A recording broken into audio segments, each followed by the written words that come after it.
प्रीति बेटा, अब तू आ गई है ना, हम लोग मिलके ना गोंद के लड्डू बनाएंगे। मैं बाजार से जाके ना सामान ले आई थी, तुझे बहुत पसंद है ना बेटा। हाँ मम्मी, आपके हाथ के बने हुए गोंद के लड्डू किसको पसंद नहीं है। आपको पता है, मेरी सास तो यहाँ तक कह रही थी कि तू अपनी मायके से कुछ लाई हो या मत लाई हो, अपनी मम्मी के हाथ के बने हुए गोंद के लड्डू जरूर लाई हो। अरे भाभी, आप भी बैठो ना।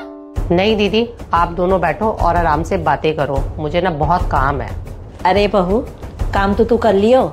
प्रीति आई है 3-4 दिन के लिए रहने के लिए, तू जल्दी से फ्री हो जा, हम सब लोग मिलके ना गोंद के लड्डू बनाएंगे। मम्मी जी, ये गोंद के लड्डू ना फ्री टाइम में बनाए जाते हैं। अगर आप मुझे पहले बताते ना तो मैं अपना काम खत्म करके फ्री हो जाती। मेरे पास ना फालतू टाइम नहीं है ये गोंद के लड्डू बनाने के लिए।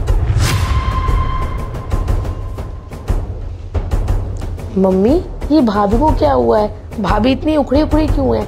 जब मैं आई थी ना, भाभी ने गेट खोला था, तब भी मुझे देख के खुश नहीं थी।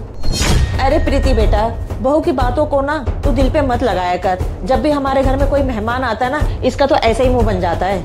मम्मी, माना कि भाभी मेहमानों को देखकर मुंह बना लेती है, पर मैं कोई मेहमान थोड़ी ना हूँ। मैं तो इस घर की बेटी हूँ। मैं भाभी को बुला के ना पूछ लेती हूँ बात क्या है आखिर। अरे प्रीति, बात कुछ भी हो, वो मुंह बनाती है तो बनाने दे, हमें क्या फर्क पड़ता है। नहीं मम्मी, फर्क तो पड़ता है। ऐसे ना गलतफहमियां पैदा हो जाती हैं। मैं भाभी को बुला के पूछ ही लेती हूँ। भाभी, ओ भाभी। हाँ दीदी बोलो, क्या बात है? भाभी, पहले तो आप आराम से बैठो ताकि मैं तसल्ली से आपसे बात कर पाऊँ। और अब एक बात बताओ कि जब भी मैं आती हूँ, आप हमेशा मुझे देख के मुंह क्यों बना लेते हो? दीदी, मुझे आपके आने से ना कोई दिक्कत नहीं है। एटलीस्ट मुझे पता तो होना चाहिए कि हमारे घर कौन आ रहा है कौन जा रहा है। मम्मी जी तो मुझे कुछ बताती नहीं है, तो मेरा मुंह तो बनेगा ही बनेगा ना।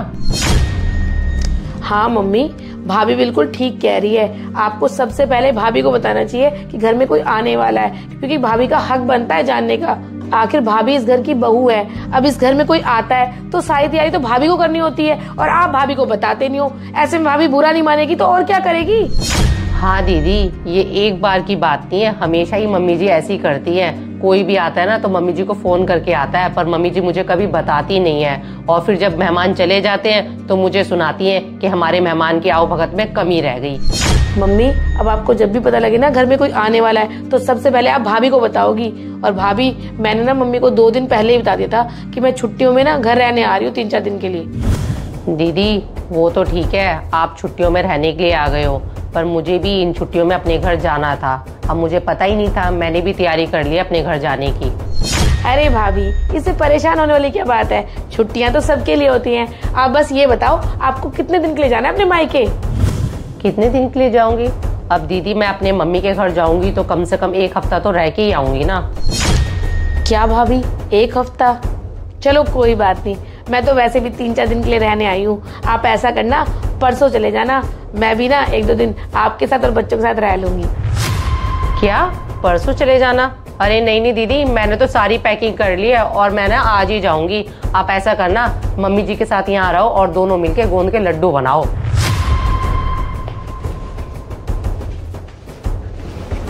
मम्मी, आना तो मुझे कल था आपके पास, पर मैं आज ही आ रही हूँ। मेरी ननद आके बैठ गई है बिन बताए और मुझे कहती है, भाभी मैं आई हुई हूँ, आप परसों चले जाना। मैंने कहा मैं नहीं जाने वाली कोई परसों, मैं आज ही जाऊंगी। मैंने पैकिंग कर ली। झूठ बोल दिया मैंने बोल दिया आप दोनों माँ बेटी बैठ के गोंद के लड्डू बनाओ। मैं तो चली अपने माँ के घर।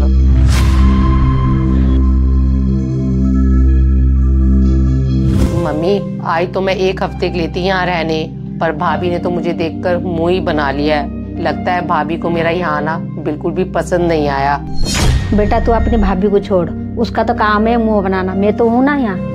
मम्मी, ऐसा थोड़ी ना होता है। माना मैं आपके लिए यहाँ आई हूँ, पर भाभी भी तो है ना इस घर में। मेरा भी दिल करता है, मेरी इकलौती भाभी है, उनके साथ बैठूं, उनके साथ टाइम बिताऊं, पर भाभी ने तो मुझे देखकर मुंह ही बना लिया है। मम्मी, अब मैं 1 मिनट भी यहाँ नहीं रह सकती हूँ। मैं आज ही जा रही हूँ अपने घर।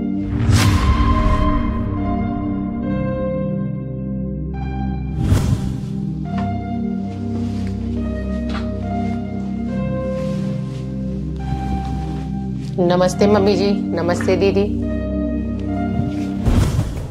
नमस्ते भाभी, आप यहाँ? आप तो बोल के गए थे कि मैं 1 हफ्ते के लिए अपने मायके जा रही हूँ, पर आप तो एक ही रात में वापस आ गए। सब ठीक तो है वहाँ? हाँ दीदी, वहाँ पर सब ठीक है। गई थी तो मैं 1 हफ्ते के लिए वहाँ रहने के लिए, पर मुझे एक रात काटनी अपनी मम्मी के घर मुश्किल हो गई। अरे बहू, ऐसा क्या हो गया जो तुझे एक रात काटनी भारी पड़ गई? मम्मी जी, गई थी तो मैं यही सोच के कि इतनी सारी छुट्टियां अपनी मम्मी और अपनी भाभी के साथ खुशी खुशी बिताऊंगी, पर कहते हैं ना, कर्म हमेशा लौट के आते हैं। जैसा सुलूक मैंने दीदी के साथ किया था ना, वही सेम सुलूक मेरी भाभी ने मेरे साथ किया। मम्मी जी, जैसी मैं अपनी मम्मी के घर पहुंची, मेरी भाभी ने मुझे देखकर मुंह बना लिया और अपने कमरे से बाहर ही नहीं निकली। मुझे उस टाइम सिर्फ और सिर्फ दीदी का चेहरा याद आया। दीदी ने मुझसे कहा भी था कि भाभी मेरे साथ 1-2 दिन बिता लो, मुझे अच्छा लगेगा, पर मैंने दीदी की एक भी नहीं सुनी। अगर मैं चाहती तो मैं रुक भी सकती थी, पर मैं नहीं रुकी। दीदी, एक बात कहूँ, मैं जितनी देर भी अपनी मम्मी के घर रुकी, मेरी आंखों के आगे सिर्फ और सिर्फ आपका चेहरा ही नजर आ रहा था। पर अब मुझे लग रहा है कि मेरी भाभी ने मेरे साथ बिल्कुल ठीक करा। अगर वो मेरे साथ ऐसा ना करती ना, तो शायद मुझे मेरी गलती का एहसास कभी होता ही नहीं। हो सके तो दीदी, मुझे माफ कर देना। नहीं नहीं भाभी, आप मुझसे माफी मत मांगो। आप तो मुझसे रिश्ते में बहुत बड़े हो। और आपको एक बात बताऊं भाभी, नंदे ना हमेशा अपनी माँ से मिलने नहीं आती, वो अपने भाई भाभी और उनके बच्चों से भी मिलने आती है। बहू, मुझे अपने किए पे ना बहुत शर्म आ रही है। तुम लोगों का रिश्ता खराब नहीं था, मेरी नादानी की वजह से खराब हो रहा था। हो सके तो बहू, तुम दोनों मुझे माफ कर दो।